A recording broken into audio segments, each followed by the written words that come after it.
Coming up on Council Conversations, we're talking water planning and conservation.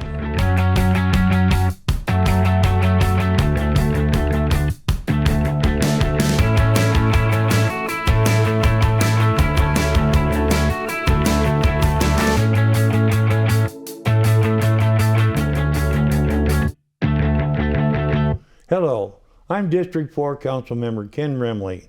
Welcome to my Council Conversations show.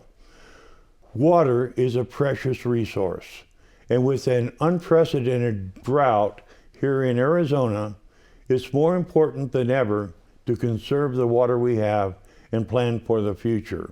Today, I'll be talking with representatives from 3 of the water utilities that serve our city: EPCOR, Mirage, and our own City of Surprise utility.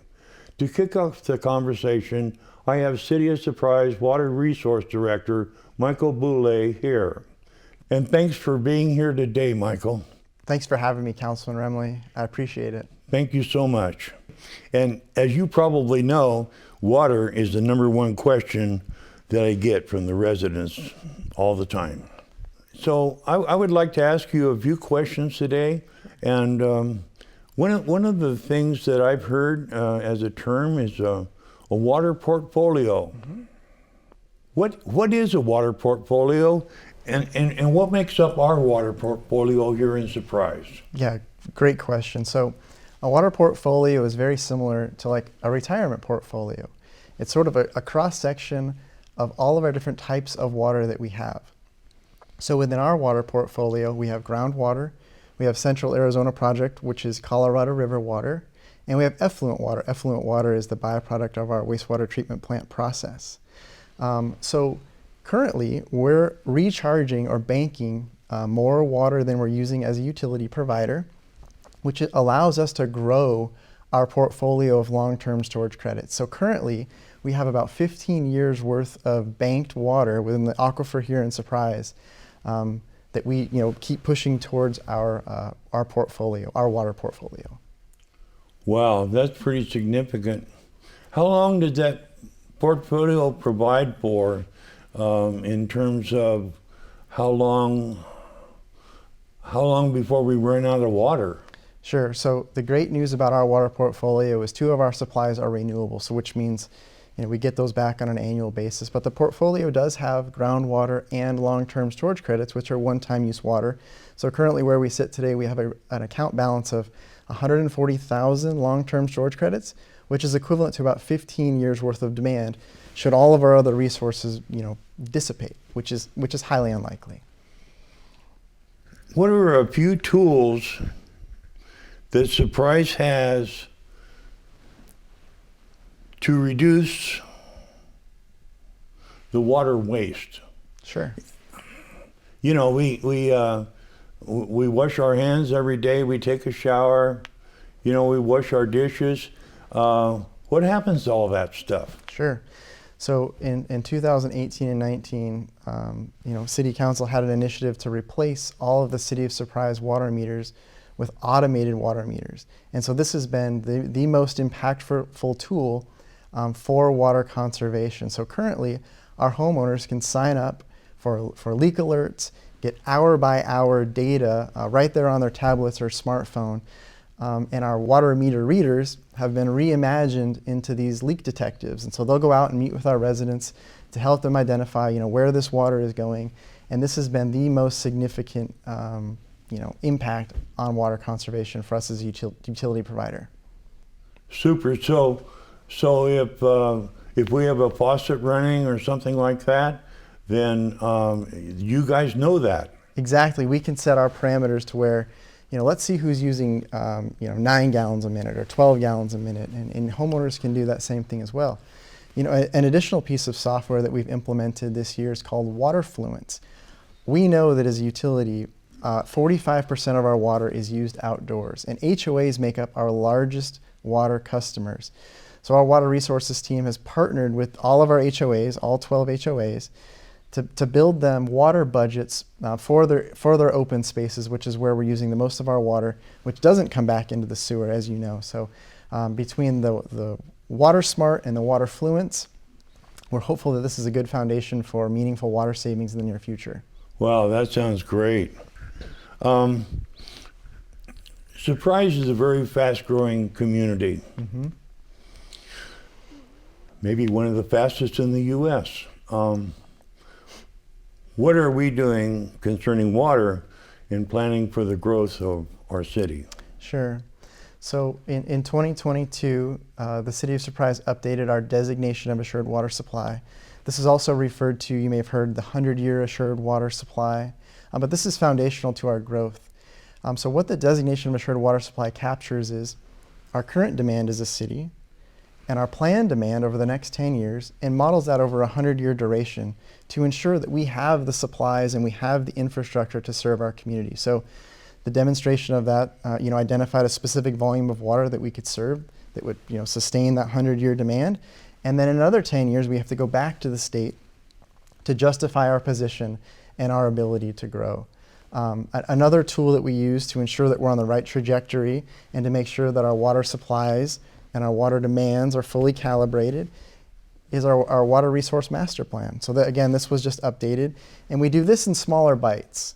This is updated every 5 years to ensure that we're capturing, potential restrictions on the Colorado River or changing groundwater dynamics. So again, that's more of our day-to-day compass as a utility provider. So we plan for 100 years, and then we update or look at our plan and see if it's still working every 5 years. That's exactly Is that right? Yeah, because so much of that bigger plan is based on assumptions. So the smaller bites that we can take, the more accurate our assumptions can be. I see. Thank you very much. Now, I understand that Surprise has a drought preparedness plan. Could you explain what that's all about? Sure. So we're currently in stage 1 of our drought preparedness plan based on the restrictions that we've been hearing about on the Colorado River. It's purely, in preparation at this point. Stage 1 in our drought preparedness plan puts the onus for water conservation really on the City of Surprise. So we're tightening our own belt as a utility provider. And since the drought preparedness plan has been in place for about 18 months now, we've reduced our water consumption as a city by 12%. And we've done that by, installing more efficient cooling towers, limiting overseeding, and finding more efficient ways to pump our wells. And so all of this has really been a good test case too, should we have to move into stage 2, stage 3. But also stage 1 is very much involved in ongoing water conservation initiatives. So we've reduced our water consumption during this period by 12%. Yes. Wow, that's significant. How does that affect the customers? Because you've reduced it by 12%, but in my household, we haven't noticed any changes at all, except maybe we're a little more careful. Yeah, I think that, education and outreach is, the ground level of where we are right now with our drought preparedness plan. And so, as you know, we recently completed our Zero Escape demonstration garden. Because 45% of our water is used outdoors, now we have a place for folks to come visit and talk to a master gardener at our Water Education Center, which is a brick and mortar storefront right there adjacent to the Zero Escape demonstration garden. So folks can come in there and talk to a master gardener and learn how to program a timer, talk about, right plant at the right place at the right time. So, and again, that coupled with, our folks that are out and about helping people detect leaks are really the frontline defenses to get our community educated on, the importance of water conservation. Yes, just last year, wasn't it this last year that we just completed that special demonstration garden north of the City Hall over by the parking garage? Yeah, exactly. So it'll be a year ago this May, and it's incredible how much it's blossomed and bloomed.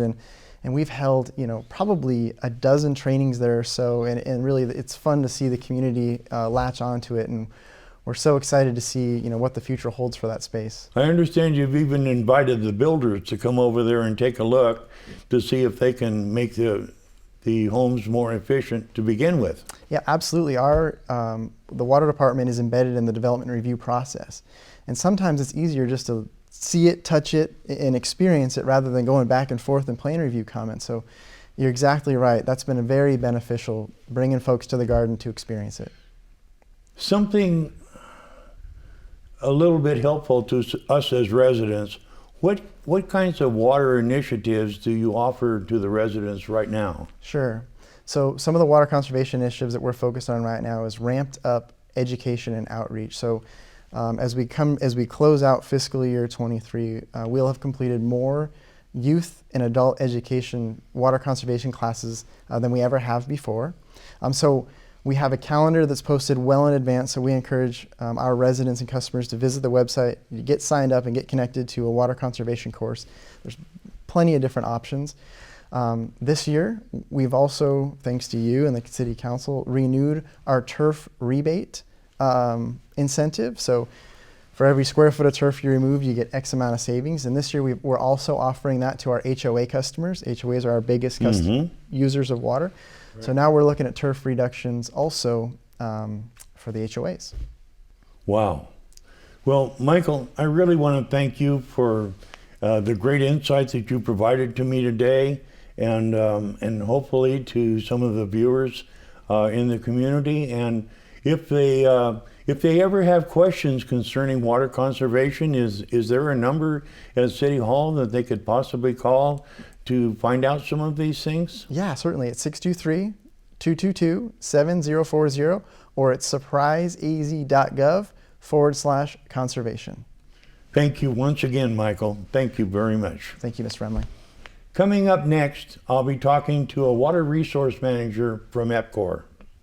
A new transit service is in Surprise. WeRide is an on-demand, affordable rideshare service taking you to popular destinations around Surprise. Here's how it works. Book your ride by using the WeRide app, going online through surpriseaz.gov/WeRide, or by calling the phone number. Select your pickup and drop-off locations within the Surprise service area, pay in the app or to the driver with exact change, then sit back and enjoy the ride to your destination. For more information, visit surpriseaz.gov/WeRide. Welcome back. EPCOR is a major water provider for the residents here in Surprise, and I have Water Resource Manager Doug Dunham here to talk more about their plans. Welcome to the show, Doug. Thanks for having me. How many Surprise households are served by EPCOR here in Surprise? Well, EPCOR, our system here in Surprise serves about 67% of the city. So that covers a large portion of your population. So about 100,000 people. Thereabouts, yes. Yeah. My goodness. So what you're doing is probably pretty important to the majority of the residents that are in Surprise. How does EPCOR plan for the growth of Surprise? Because we're a really fast-growing community. Oh, absolutely.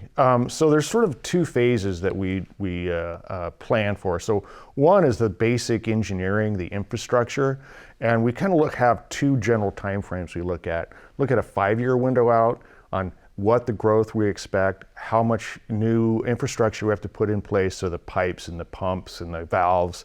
And then we have another like 10 or plus year horizon that we look at for the longer lead time projects. So if we have to build a new plant, those kinds of things, we need a pretty good lead time. So we have a really good engineering team that takes a look at that and constantly reevaluates what infrastructure needs to go in to keep up with the growth. The other window that we look at is really what I concentrate on, and that's the actual water resources. And so given the state laws in Arizona, we have a 100-year planning horizon. So that's what I really focus on, is what is the very long-term water resource supplies that we need to cobble together to make sure that we stay ahead of that curve and to account for things like drought and other potential shortages.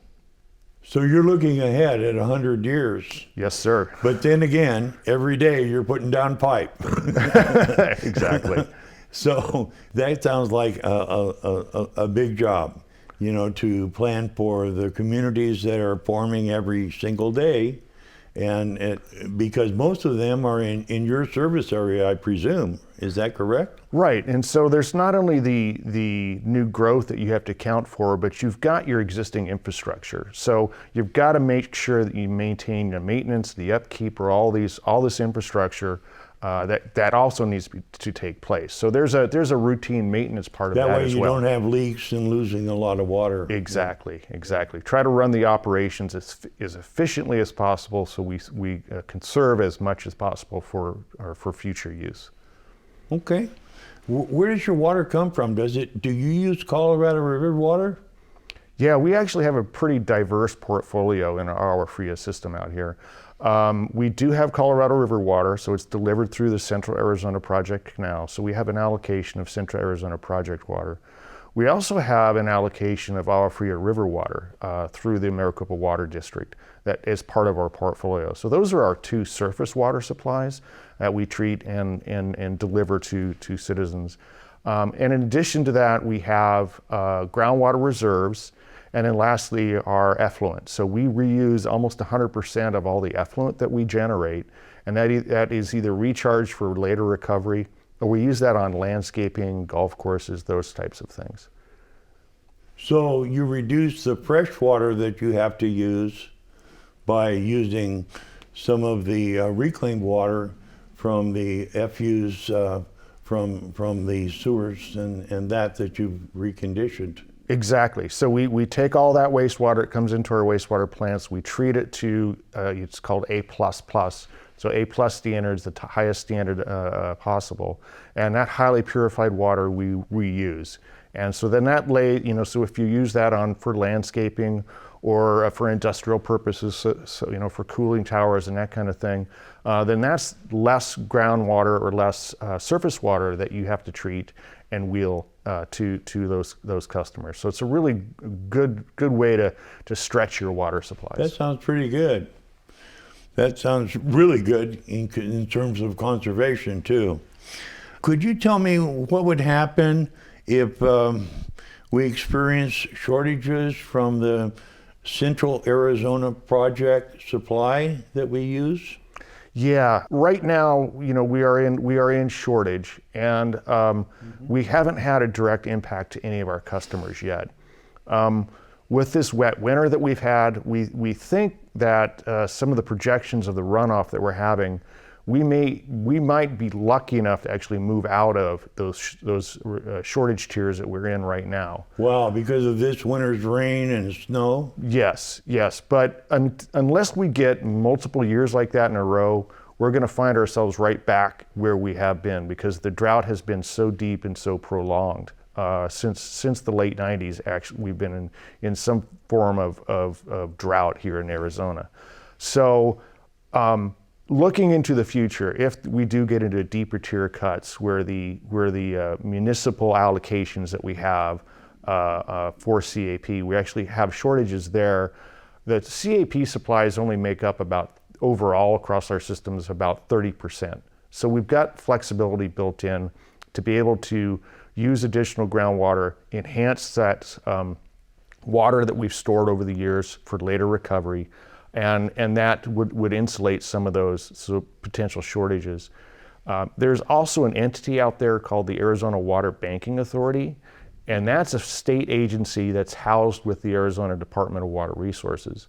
And their job has been, for the last 30, almost 40 years, has been to go out and, while we had all this excess CAP water, that they actually went out and stored that underground in times of shortage. So they will make that water available that's already banked for future use, and then we can use that to offset shortages as well.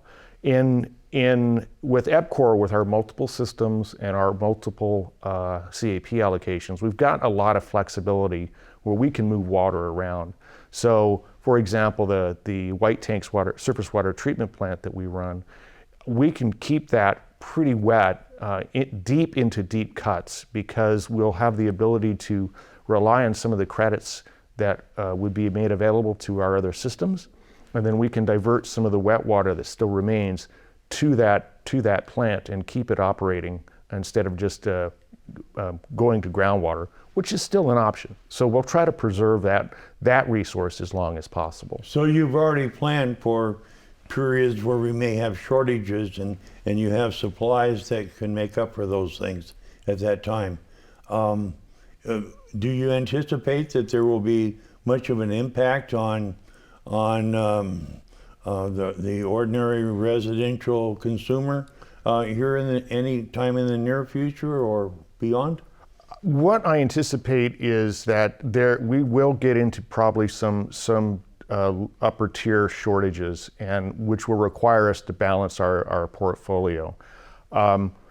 At that time, what we will do, and as what we're doing now, is asking for voluntary conservation measures. People be more conscious of how they use water. But I don't see, because of the planning that's gone in place and some of the flexibility we have in our systems, is the severe shortages where residents are actually cut off from water supplies. So we'll have, from that standpoint, I don't see that severe of an impact, but we will be increasingly calling for more and more conservation as supplies get tighter. Part of it's a big education situation where you're educating people in how to use a little bit less water and how not to use water unnecessarily. So that sounds really good. Do you offer any special conservation initiatives that you have ongoing for your customers in your service area? Oh, absolutely. That's one of our big outreach programs. We offer retrofit conservation kits. So it's like low flow shower heads and those kinds of things that you can install in your home to reduce your interior water use. We also have leak detection kits that are available free that we can provide to our customers. And then our customer service representatives are really, really good at walking people through, trying to find out, where potential leaks are in their house, provide a lot of almost, hands-on assistance. And some of our service techs also are available if we just can't figure out what's going on and somebody's got a leak. All of this is available on our website. And then we do public outreach as well. So we do a lot of workshops, work with master gardeners, try to help folks out with information on programming your outdoor irrigation, because nearly anywhere from 40 to 60% of normal household use is actually used in outdoor irrigation and not within the house itself. Right. So that's a really good place to focus to try to conserve water. And then last, we have a lot of education outreach that we do through the local schools. And that's a really good place. It's really fun to watch the kids get really interested in these kinds of conservation measures. If a person wanted to take advantage of some of the initiatives, some of the incentives that you have there, some of the free items, how would they contact you at EPCOR? Well, our customer service line, 1-800-383-0834. Thank you very much. I really appreciate you coming down here, taking time out of your day to help some of our residents better understand the conservation measures that EPCOR has to offer. Thank you once again. After the break, we'll close the show with the Public Works Director for Mirage. So stay tuned.